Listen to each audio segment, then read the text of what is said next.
வணக்கம் நண்பர்களே.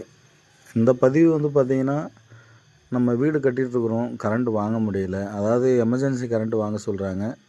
அது எமர்ஜென்சி கரண்ட் வாங்கினா எக்கச்சக்கமான கரண்ட் பில் வருது. இருந்தாலும் வீடு கட்டிகிட்ருக்கோம். அக்கம் பக்கம் ஏதோ ஒரு பொருள் திருடு போயிடும். அந்த மாதிரியான பிரச்சனை இருக்கிறவங்களுக்கு, இல்லை நம்ம பொருளுக்கு பாதுகாப்பு இருக்கணும், நம்ம கொஞ்சம் வெளியில் போயிடுவோம் அடிக்கடி அப்படின்றவங்களுக்கும் இது பார்த்திங்கன்னா ஒரு கண்காணிப்பு கேமரா தான். பேனல் போட்டு ஒரு 1 கிலோவாட் இன்வெர்ட்டர் போட்டு கொடுத்துட்டோம். பேனல்லேருந்து டைரெக்டாக டிசி மோட்டர் தண்ணி எடுத்து கொடுக்கறதுக்கு ஒரு டிசி மோட்டர் அமைச்சு கொடுத்துட்டோம். கேமராவும் ரன் ஆகிற மாதிரி, அவங்களுக்கு தேவையான தண்ணி எடுத்துக்கிற மாதிரி, இதுக்காக டெம்பரவரி சர்வீஸ் எதுவும் வாங்காத அளவுக்கு ஒரு பிளான் பண்ணி கொடுத்துருக்குறோம். இது எங்கன்னா தருமபுரி மாவட்டத்தில் நம்ம ஆஃபீஸிலேருந்து பார்த்திங்கன்னா ஒரு 4 கிலோமீட்டர் சரௌண்டிங்கில் தான்.